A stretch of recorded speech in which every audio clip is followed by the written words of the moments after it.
저는 고등학교 자녀를 둔 학부모입니다. 자녀가 시험 기간이 되면 예민하고 긴장한 아이의 몸과 마음을 살피느라 엄마인 저는 같이 긴장하고 아이의 눈치를 봅니다. 공부하는 것은 학생 자신이니 애써 관심을 다른 데 돌려다가도 아이가 컨디션 조절을 잘하고 있는지 걱정되는 것은 부모의 마음인 것 같습니다. 입시나 공무원 시험, 자격증 시험 등 자녀가 공부하고 있을 때 부모는 어떤 마음을 가져야 하며 어떻게 자녀를 도와주는 것이 바른 방법인지 스승님께 지혜의 말씀을 청합니다. 감사합니다.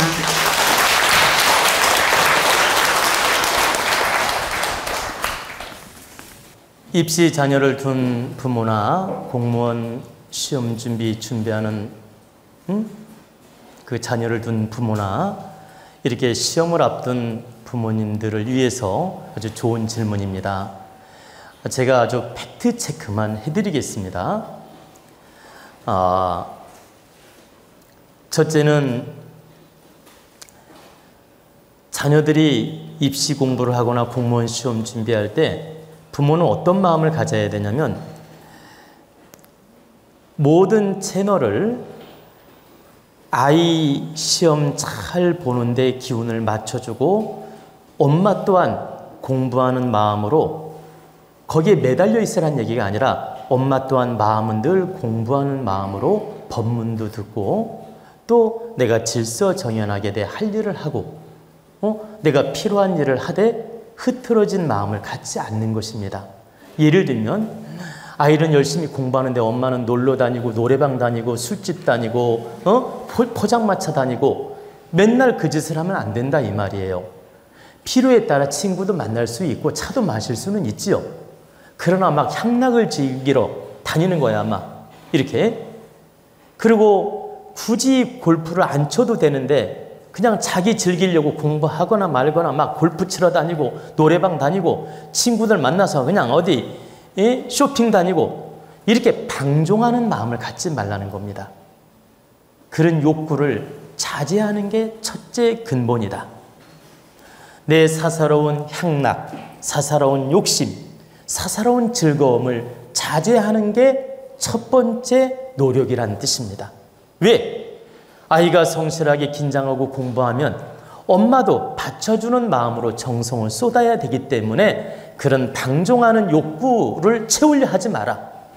방종하는 욕심을 채우려 하지 마라. 이게 첫째 조건이다. 두 번째는 어떻게 해야 되겠어요? 내 모든 행위 아이한테 공덕이 됐으면 좋겠다. 그러면 여러분이 예를 들어 버스를 타더라도 노인이 있어요. 그럼 내가 먼저 양보를 하는 거예요. 그리고 내 노력이 아이한테 도움이 됐으면 좋겠다. 또 길거리에 거지를 보게 됐어요. 근데 내가 저 거지한테 뭔가 좋은 일을 하고 싶어. 그래서 돈 10,000원짜리를 주면서 식사하라고 주었어요. 이 공덕이 아이한테 돌아갔으면 좋겠다.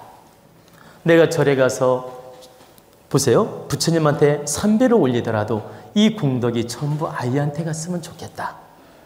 또 내가 친구를 만나서 좋은 대화를 했어요. 친구를 만나서 차를 마시면서 이 시간, 귀한 시간들이 이 공덕으로 아이가 잘 됐으면 좋겠다. 여러분이 기도라는 게 꼭 절에 가야 기도가 아니에요. 일상생활에서 내 마음을 먹으면 그게 기도예요. 꼭 절에 가서 108배 해야 기도가 아니라는 얘기입니다. 내가 걸을 때도 우리 아이가 진심으로 마음 잡고 공부를 잘하기를 바라는 마음으로 행하는 거예요. 그리고 내가 친구를 만날 때도 득되는 마음으로 만나주고 그리고 이 노력이 다 아이한테 공답으로 돌아갔으면 좋겠다.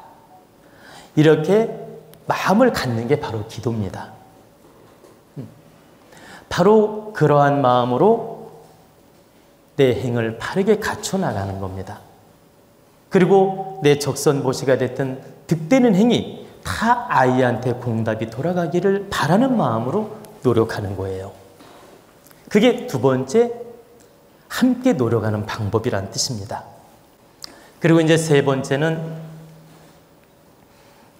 아이한테 너무 지나치게 간섭하거나 집착하는 마음을 갖는 건 좋지 않아요. 그건 아이한테 부담을 주는 게 되며 아이한테 스트레스를 주는 게 되며 아이한테 압박감을 주는 게 됩니다. 그래서 지나치게 막 공부하라 체크하고 막 열심히 해라 그러고 막 너무 지나치게 부담 주는 말을 하거나 너무 지나치게 관심 속에서 접근하는 건 득되지 않다. 나는 너를 믿는다. 네 하는 데까지 열심히 해라. 그리고 네가 행복해지면 좋겠다. 네가 마음이 즐거웠으면 좋겠다. 네가 마음이 편했으면 좋겠다. 이런 마음으로 아이를 위로해주고 용기를 주고 접근을 해야지 막 심적으로 막 인상 쓰면서 부담을 준다든가 너는 왜 노냐는 식으로 막 부담을 준다든가 막 인상 쓰는 식으로 말을 해서는 안 된다. 그게 무슨 말씀이냐면 나는 네가 열심히 공부를 하되 편안했으면 좋겠고 네가 행복했으면 좋겠고 이 공부가 너의 인생에 득이 됐으면 좋겠다. 그리고 나는 정말 네가 행복하기를 바라는 마음으로 시험 준비를 했으면 좋겠다. 이렇게 조언을 해주고 부담을 주지 않는 것입니다. 그리고 여러분이 절에 가서 기도하든 계룡산에 와서 기도하든 여러분이 저한테 와서 도움을 청하더라도 우리 아이가 시험 공부를 잘해가지고 미래 인생이 행복해졌으면 좋겠다. 미래 인생이 득됐으면 좋겠다. 미래 인생에 행복하고 편안하게 잘 살았으면 좋겠다는 마음으로 기도하고 노력을 하셔야지 단지 욕심만 가지고 하지 말라는 겁니다. 우리 아이가 득되는 인생을 살기를 바랍니다. 행복한 인생을 살기를 바랍니다. 편안한 인생을 살기를 바랍니다. 이런 마음으로 기도를 해주는 거예요. 그래 세 번째는 여러분이 종교가 있으면 교회 가서 기도를 하든 절에 가서 기도하든 산에 가서 기도하든 어떤 방식으로 기도하든 아이가 행복하기를 바라는 마음으로 기도를 해주라는 얘기입니다. 그러면 아이가 시험에 붙어서도 행복해질 수 있고 설령 떨어지더라도 행복한 길을 갈 수 있다는 거예요. 이해가 되십니까? 네. 여러분이 시험에 떨어지면 꼭 불행하다고 생각하는데 그렇지 않아요. 때로는 떨어진 게 더 행복한 길이 될 수도 있어. 이해가 됐나요? 네. 이거 이해되는 분이면 돌을 깨우친 분인데 꼭 붙어야 행복하다고 생각하는데 그렇지 않아요. 때로는 떨어진 게 오히려 행복이 될 수도 있어. 그 이치를 그럼 간단하게 말씀드릴게요. 붙었는데 그 붙은 곳이 인생을 꼬이게 만드는 길일 수도 있다는 거예요. 그리고 떨어진 곳이 오히려 더 다른 좋은 인생을 가게 만들어주는 경우도 있다. 떨어지는 이유 때문에 내 인생을 더 빛나게 사는 쪽으로 방향을 틀 수도 있다는 거예요. 충분히 이해가 되죠? 그래서 때로는 붙는 게 더 득이 될 때도 있지만 때로는 떨어져야 내 인생 경험도 쌓고 내가 더 철도 들고 내가 더 미래 인생을 바르게 설계도 하고 더 멋지게 성장하는 방편이 될 수도 있다.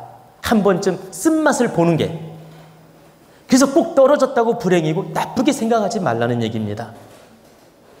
그러면 하늘에 기도할 때 입시 잘 보기를 기도할 거란 말이에요. 그 다음에 꼭 행복하기를 기도하셔야 된다. 아이가 잘 되기를 기도하셔야 된다. 그러면 붙어도 좋고 설령 떨어지더라도 그 아이는 좋은 쪽으로 간다라는 겁니다. 저도 여러분 자녀들을 위해서 여러분을 위해서 늘 기도합니다. 근데 어떤 기도를 하는지 제가 공개하겠습니다. 저는 우리 도원가족이나 기도 회원님들이 늘 건강하고 행복하기를 기도합니다. 먼저 건강하고 행복하기를 기도하고 여러분 또 목적이 있을 거 아닙니까? 그 다음에 목적이 이루어지기를 기도합니다. 여러분 자녀들이 입시를 위해서 기도해달라고 부탁을 해요. 그러면 먼저 어떤 기도를 하냐면 이 아이가 바르게 성장해서 행복하기를 축원합니다. 그리고 입시 합격해서 잘 좋은 길로 가기를 축원합니다. 이런 마음으로 제가 아침 저녁으로 기도한다는 얘기입니다. 그래서 여러분이 자녀를 위해 기도할 때는 자녀가 바르게 성장해서 행복한 인생을 살게끔 기도해 주는 마음을 가지면 된다. 그리고 나아가서 목적을 위해서도 기도하라는 얘기입니다. 이렇게 세 가지 방법으로서 바르게 노력한다면 아이가 시험 붙는데도 도움이 되고 시험 붙어도 행복하고 설령 2번 재수해도 행복하고 3번 재수하더라도 행복한 인생을 살 수 있다. 그리고 결과는 좋은 인생을 산다. 여러분이 지금 힘들다고 해서 불행하다고 생각하는 건 착각이에요. 지금 힘든 고초가 있기에 미래에 빛나는 인생이 있을 수 있는 겁니다. 지금 여러분이 쓰라림이 있음으로써 능력을 갖추게 되고 경험을 갖추게 되고 실력을 갖추어서 더 빛나게 사는 인생이 될 수 있다. 그러니 현재 괴로움을 나쁘게만 보지 말라는 거예요. 저도 도원 대업을 이루기까지 오늘날이 오기까지 아직도 도원 대업을 완성한 거 아닙니다.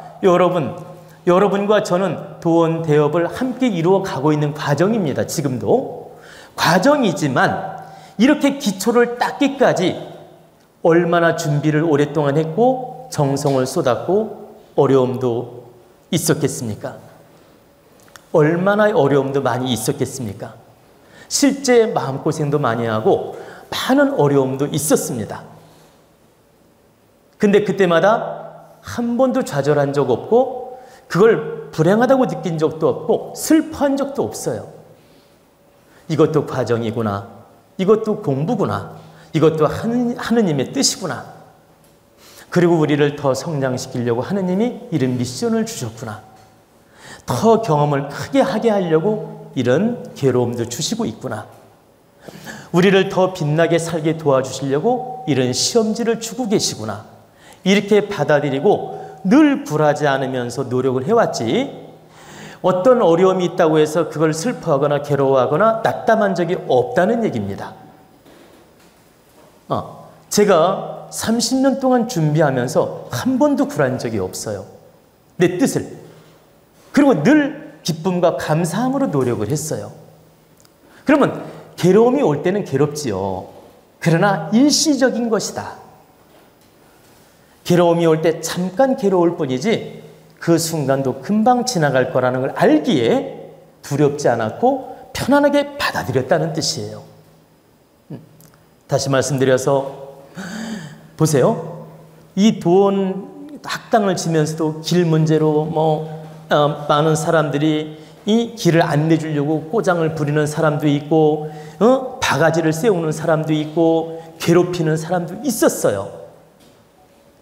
그러면 바가지 세우면 바가지 세우는 대로 받아들이고 괴롭히면 괴롭히는 대로 받아들이고 또 설득을 할 부분은 내가 설득도 해서 다 해결을 해서 이렇게 도원대학당도 짓고 여러분이 공부할 수 있는 터전을 만든 것입니다. 모든 일이 100% 내 뜻대로 쉽게 돼서 오늘날까지 온 것이 아니다. 근데 하느님이 왜 그럼 그런 미션과 시련을 주었느냐? 저의 근기를 보는 겁니다. 네가 얼마나 신념을 가지고 큰 뜻을 세워서 바르게 이끌어가고 노력을 하는지, 그리고 네 신념을 끝까지 관철할 수 있는 힘이 있는지, 그리고 네가 많은 사람을 위해서 득되게 인생을 살 건지 대충 살다가 갈 건지 너의 근기를 한번 시험해 봐야 되겠다. 그래서 그런 사자들을 보내서 저를 시험했던 것입니다. 그러면 저는 그걸 알기 때문에 내가 겸손하게 받아들이고 노력하겠습니다. 해가지고 다 극복하고 해결을 했던 것입니다. 그래서 지나간 순간적 괴로움, 어려움, 미션들 하나도 내 마음속에 흔적이 없어요. 무슨 말씀이냐면 나쁜 기억으로 없다는 얘기입니다. 왜? 감사함으로 받아들이고 하느님의 뜻으로 받아들였고 저를 견고하게 만드는 과정으로 받아들였기 때문에. 그리고 하느님이 저를 시험해서 더 득되게 여러분을 도울 사람을, 그래, 여러분을 도울 자격이 있는지, 제가 정녕 그런 힘을 가지고 있는지, 그런 마음과 정성을 가지고 있는지 하느님이 시험한다는 걸 알기에 하나도 두렵지 않았던 거예요. 제가 제 얘기를 잠깐 해드리는 이유는 여러분들 또한 앞으로의 인생을 살면서 크고 작은 아픔도 있고 시련도 있고 건강의 시험지도 있습니다. 그때마다 여러분을 더 견고하게 만들고 한 번 더 일어서게 만들려는 그런 하느님의 시험지라는 걸 또 아셔야 돼요. 여러분이 공부한다고 해서 아픔이 없느냐? 그렇지 않아요. 여러분이 도원 공부를 하든 불교 공부를 하든 어떤 공부를 하든 때로는 시험지도 있고 때로는 아픔도 있다라는 겁니다. 때로는 몸이 안 좋아서 힘들 때도 있고, 근데 그 또한 마음을 다루어 보고 근기를 다루어 보는 걸 아셔야 돼요. 내가 거기서 딱 깨어나서 바르게 공부하고 한 단 올랐으면 그 질병도 물리칠 수 있고 시험지도 물리칠 수 있고 시련도 물리칠 수 있는데, 그 좀 아프다고 게으름 피우고, 보세요, 좀 어려운 일 있다고 게으름 피우고, 좀 시험지가 온다고 내 공부하는데 왜 시험지가 오지? 좌절하고, 그리고 사람 관계로 좀 힘들다고 괴로워하고, 그것 핑계로 공부를 포기하고, 이러면 여러분은 거기서 멈추는 겁니다. 여러분은 거기서, 보세요, L자 걸음을 걷거나, L자 알죠? 이렇게 L자로 가거나 떨어지는 겁니다. 하느님은 늘 여러분을 도우려고 하고 있어요. 이 대자연의 실은 여러분을 도우려고 하고 있다. 때로는 그래서 아픔도 주고 시련도 주는 거예요. 그걸 극복하고 한 단 올라서란 뜻입니다. 그래서 여러분이 공부하다 어떤 시험지가 오면, 아, 하느님, 저한테 이런 시험지를 주시는 것이 마음은 아프지만 공부로 받아들이겠습니다. 그리고 이걸 반드시 극복해서 한 단 올라서겠습니다. 이 아픔도 제가 견뎌야 될 몫이고 공부의 몫이라면 받아들이겠습니다. 그리고 새롭게 거듭나서 더 크게 성장하겠습니다. 때로는 집안의 탁한 기운을 대신하는 거라면 받아들이겠습니다. 여러분이 그것도 아셔야 돼요. 여러분이 몸으로 아프면 집안의 탁한 기운을 대신 아픔으로 감당하는 경우가 많아요. 그렇기 때문에 여러분 건강 쪽으로 미션이 온다 해서 꼭 나쁘다고만 생각하지 마라. 여러분 가족이 아플 걸 대신 겪는 경우도 많다. 그러면 내가 아플 때 가족을 대신한다면 기꺼이 받아들여서 풀어내겠습니다. 기꺼이 받아들여서 공부로 극복하겠습니다. 기꺼이 받아들여서 참회로 극복하겠습니다. 깨우치지 못한 가족을 대신해서 제가 노력하겠습니다. 이렇게 마음을 갖는다면 하느님은 어떻게 보느냐? 참으로 네가 바르게 깨우쳤구나. 네가 공부가 됐구나. 그러니 병도 물리치고 시련도 물리치고 일어서게 만들어주마 해서 딱 100일만 노력해도 달라집니다. 그리고 업이 깊으면 3년 노력하면 달라지고, 가벼운 업들은 100일만 노력해도 달라진다. 그래서 여러분이 이런 이치를 알고 조금 시련이 온다 해서 좌절하거나 조금 어려움이 온다 해서 핑계를 대지 마라. 조금 시험지가 온다 해서 핑계거리 만들어가지고 게으름 피우지 마라. 어리석은 것이다. 여러분이 이런 이치를 알고 바르게 공부하고 바르게 깨우치고 바르게 성장하라는 뜻입니다.